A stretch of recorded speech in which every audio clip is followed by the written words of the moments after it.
Hello everyone. This is the deck that helped me reach Master 1. What? They said we should play whatever we like instead of becoming a meter slave. But I like going second decks, I like dragons, and I like mahjong. So this is the deck that I actually like. That said, let's quote the art of war. If you know your enemy and know yourself, you need not fear the result of 100 battles.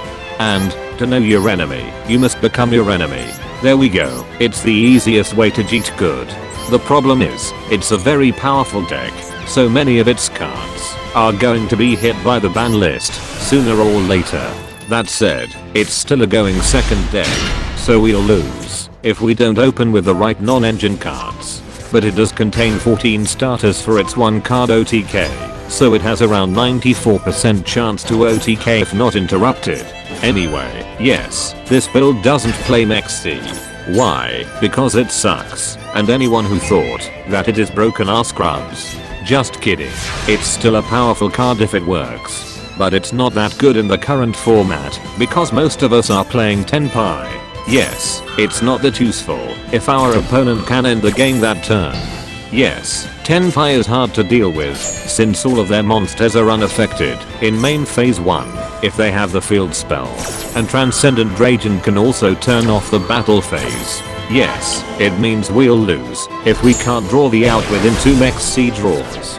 And we'll still lose if we draw the out, but they have an extender. That's why it's better to play dangerous cards like D.D instead of cards that help us draw dangerous cards like Maxx. But how about other decks? It's mostly Tenpai now in Master, and most other decks dies to 1 or 2 hand traps. Well, it's easier to see how it works, so I'll explain each part with the matching replays.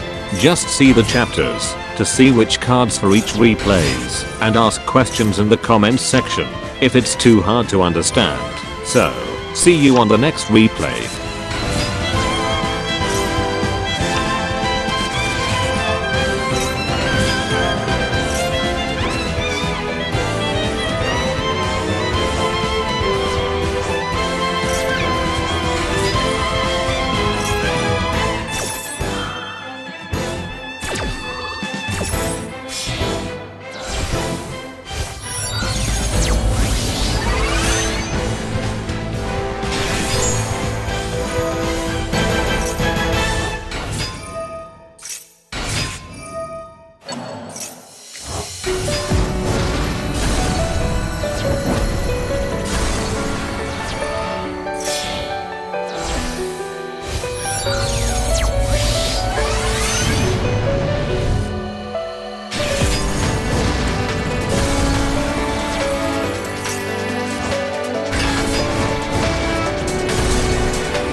This is a reason why we play 3 Imperm, one of the most powerful hand trap ever printed.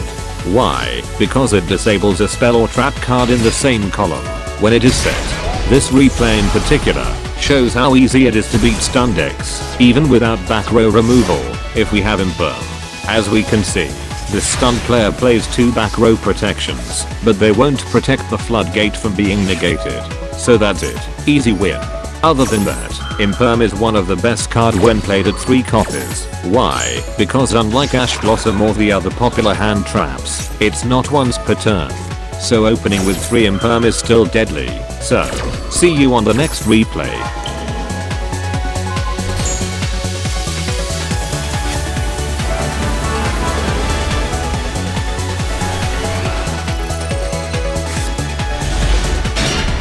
This replay shows us why Ghost Ogre is better than Maxx, and how to dodge Veiler or Imperm with Droplet.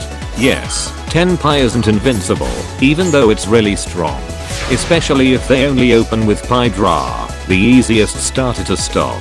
Yes, it's actually the worst starter along with Dora Dora, because it's useless most of the times if it's negated. Unlike Tundra or Fadra if we have another starter Tenpai in Graveyard, because they are still dangerous in the battle phase. So, back to the replay. Our opponent failed to draw the out under 2 summons, so it's over for him. Yes, targeting negates are too easy to beat in the battle phase because we can synchro summon to dodge it, but sometimes we don't even need to do it because we can deal tons of damage. That said, Ghost Ogre is also very powerful in this format because there are many field spell users like Horus and Visa's lore archetypes. And Ghost Ogre is also the best card to counter Gigantic Spright, which became popular thanks to the new Evil Twin alternate artwork cards. Because it will fail to detach the material, so it won't special summon from the deck, since it detaches as an effect, not as a cost. So, see you on the next replay.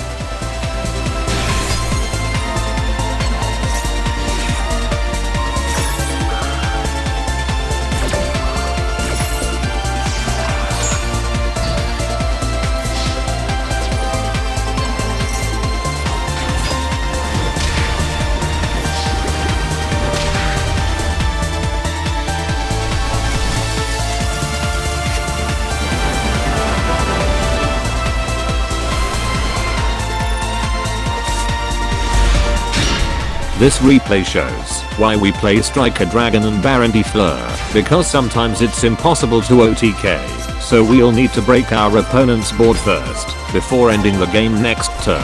We are playing Striker Dragon, mainly to use Little Knight's Banish effect, because it requires an extra deck monster as one of its materials, in order to be used.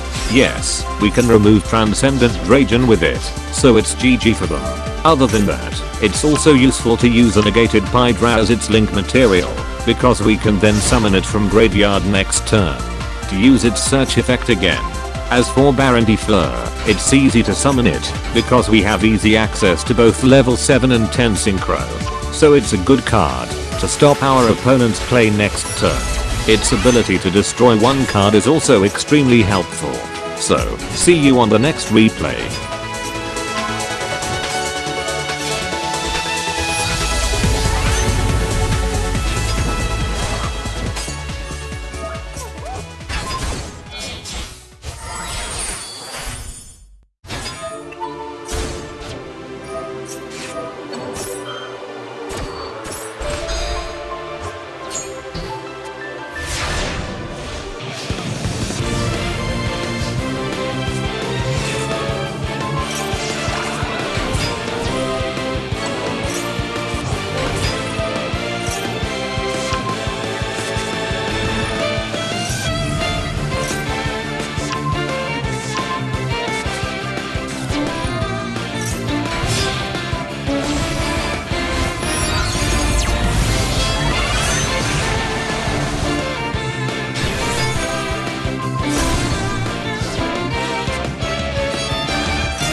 This replay shows why Gamma is the most broken card for the deck.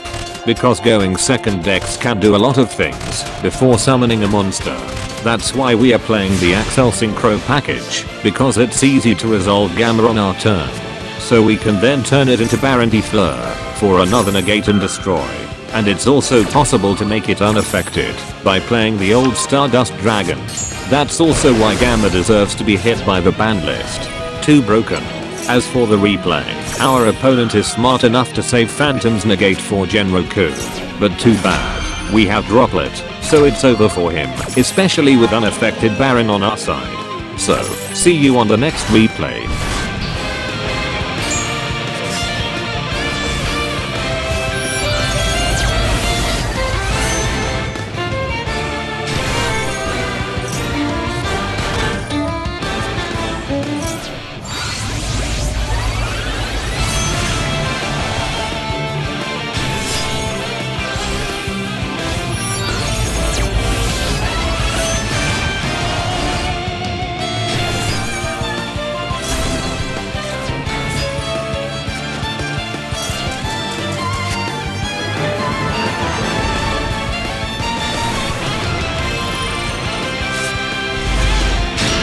This replay shows why Red Reboot deserved to be banned, but it's fine in best of 1 format because there are too many stun players. As for the replay, our opponent opens with to spell speed 3 negate traps, but it's really unfortunate because we have 2 Red Reboot, so we can negate both spell speed 3 traps, since Red Reboot is also spell speed 3. So, see you on the next replay.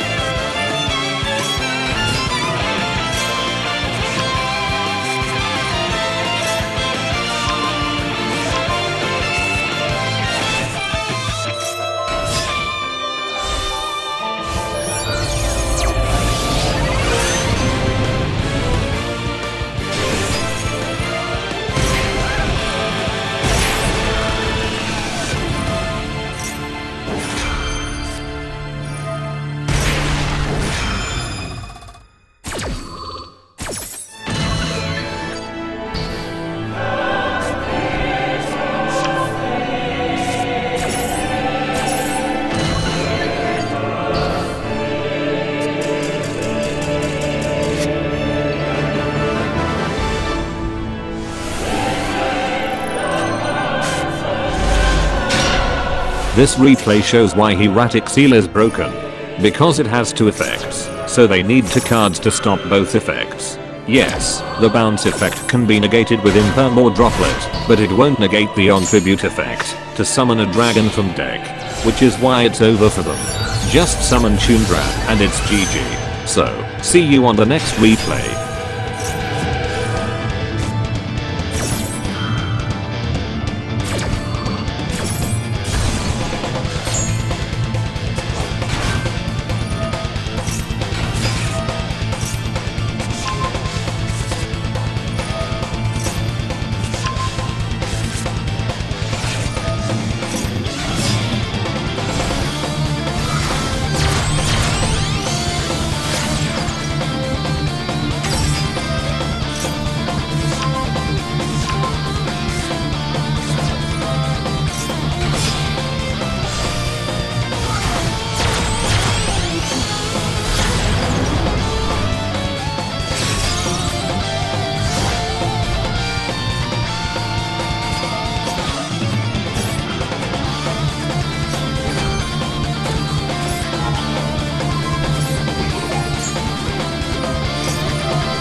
This replay shows why D.D Crow is good in this format.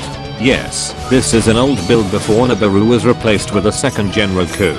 D.D Crow isn't as powerful as Shifter, but it's really good against graveyard heavy decks like Tearlaments, Mathmech, Horus, Spright, and even Tenpai Mirror. Yes, it's one of the few cards that can bypass Tenpai's field spell protection, because we're removing a monster from graveyard, which is not protected by the field spell, so just use it on a card in the graveyard that's targeted. It also works on Hieratic Seal, because its on-tribute effect won't activate if it's removed right after tributing itself. Yes, it has to be used as chain link to after the tributing effect. Bestials also work on light and dark cards, but it's less common in this fire format. Anyway, Nibiru was removed in the end, because we are playing 3 Lightning Storm, and it's not that good on Tenpai Mirror, since they are unaffected, and mostly summons in the battle phase. So, see you on the next replay.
This replay shows why Lightning Storm is hit by the banned list. Yes, it's an auto win against Labrynth if they don't have rollback set.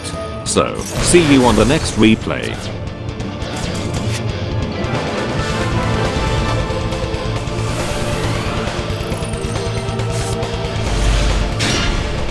This replay shows why Shifter is hit by the ban list. Yes, it's an auto win against most graveyard decks. Anyway, this is the last replay that explains individual cards. The next ones will explain how to beat certain decks.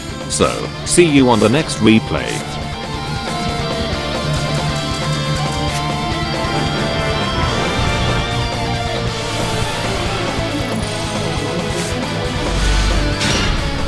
This is how to beat Purrely. Yes, it's pretty much an auto win if we draw a negate and red reboot on this particular line. It's hard to beat Purrely without the right non-engines because it can draw up to 6 cards and remove our field spell. But hey, it's possible and it's funny when it works. So, see you on the next replay.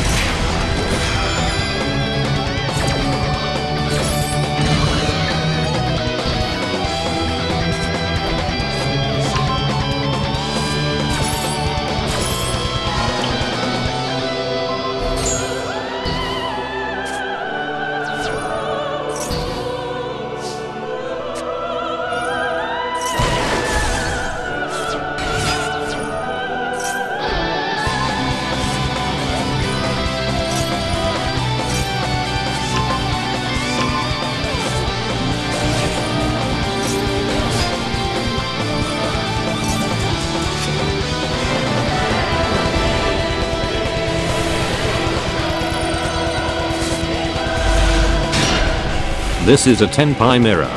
We mostly rely on our non-engine cards to beat other Tenpai, but it's possible to survive the battle phase with Tenpai cards if we can summon Tundra and then either make Odd Eyes Meteor Burst Dragon or Transcendent Dragon.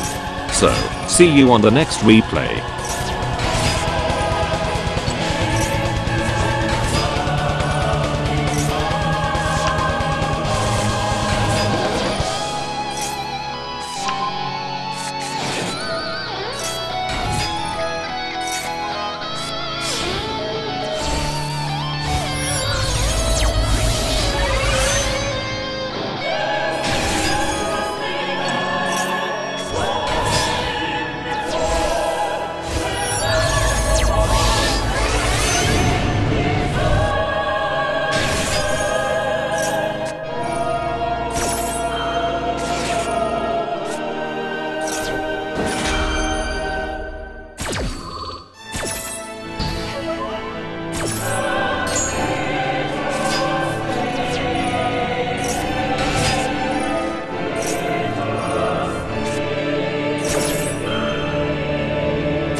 This is how to beat Branded. Branded is easy if we have the field spell, and we should always save our Ash Blossom for Branded Fusion, but they can still win if they summon the level 12 Synchro Deshpia or Guardian Chimera and negate or destroy our field spell, so we must be careful. But in general, just summon Transcendent Dragon on our main phase because it's protected by our field spell. For this replay in particular, the trap can negate Genroku's and Tundra's special summon effect, so we need to summon both and eat the negate. The game is over when Transcendent Dragon hits the field. So, see you on the next replay.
This is how to beat Vaalmonica. In general, it's rather tough to brute force thanks to the protections, but it'll still lose if we destroy our field spell with Trident Dragon.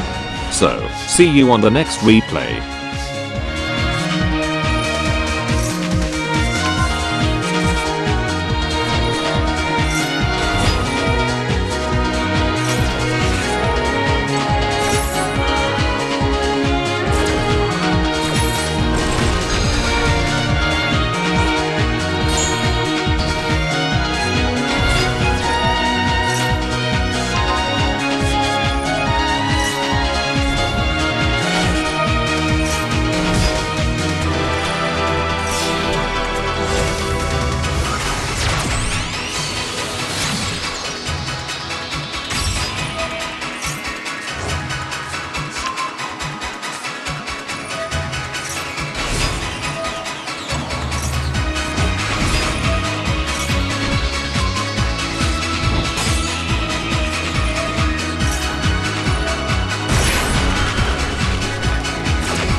This is how to beat Spright. Well, we need to either stop the normal summon, because they need a level 2 monster on the field to play, or save our Ghost Ogre for gigantic Spright. For this replay in particular, it's the former. The turn is over the moment we removed everything from the field, and negated the extender. So, see you on the next replay.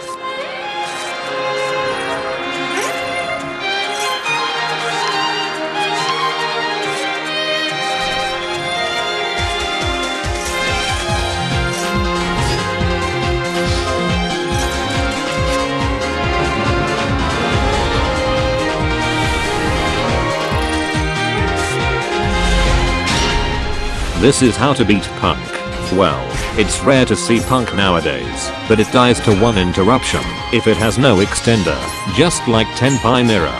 This is also why Imperm is so broken, because unlike Ashe or Maxx, it can only be dodged or stopped by crossout. So, see you on the next replay.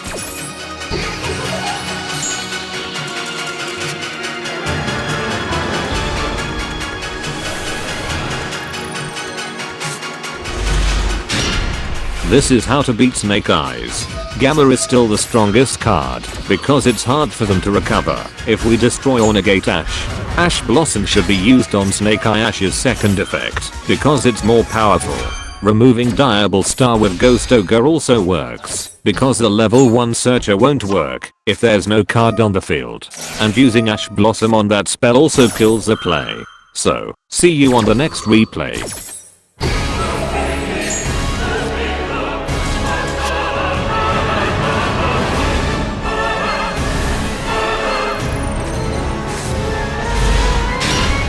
This is how to beat Yubel.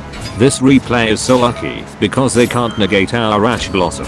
Negating Samzara works most of the times, or else destroy their continuous spell with Ghost Ogre. So, see you on the next replay.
This is another way to beat Yubel.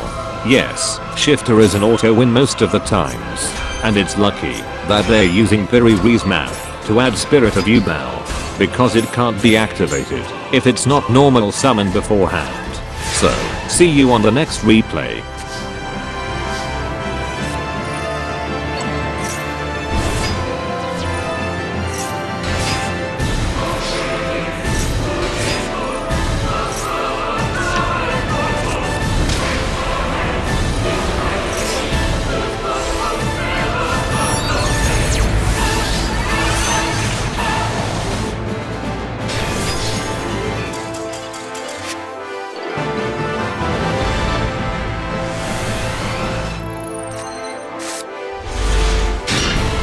This is how to beat Labrynth. Just draw Red Reboot, or else we'll lose most of the times, since they can easily remove our field spell, and Aruma removes unaffected monsters. Need to stop their welcome or big welcome with Ash Blossom.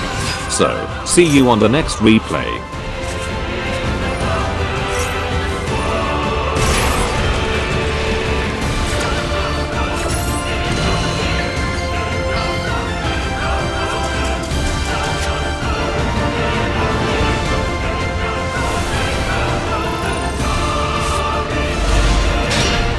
This is how to beat Salamangreat. Again, either Lightning Storm or Red Reboot. Stopping their starter that searches another card also works, but they can still play if they have an extender.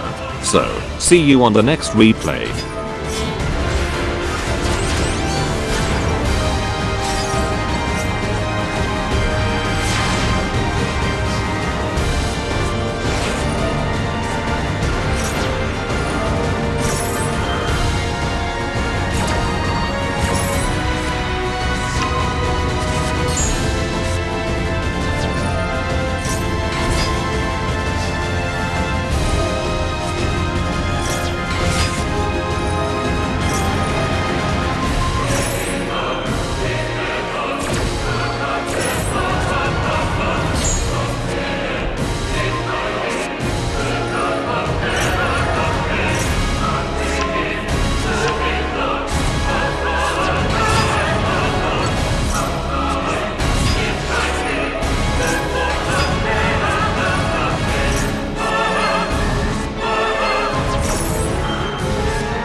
This is my rank up match to Master 1.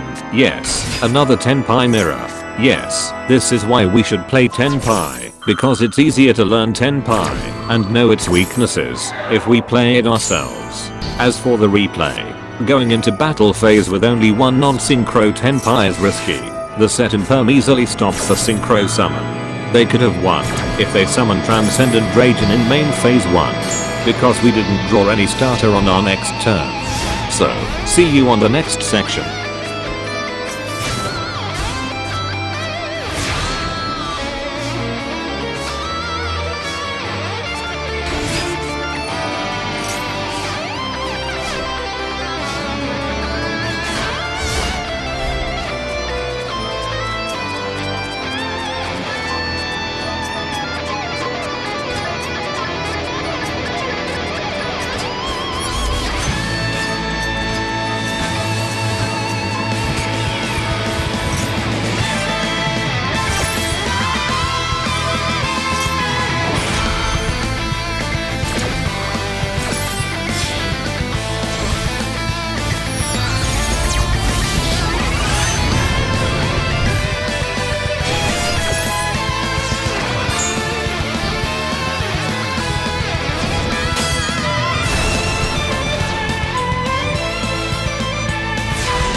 And this is a bonus, an updated version for the next ban list. Yes, we might need to adjust it if there are less Tenpai players.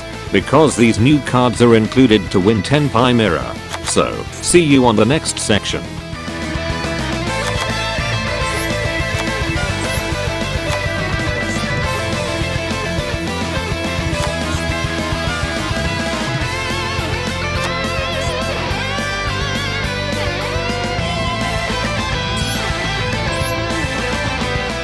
Another bonus. Since we are not playing Gamma, we can now play the Zealantis package. It's useful if we are hit by Dimensional Barrier. But it's still hard to do, because it requires 3 monsters including a fire monster, a fire on our opponent's graveyard, and a monster on our opponent's field. Still, might be useful. That's all for today. I'm going to share more decks, and until then, see you again soon.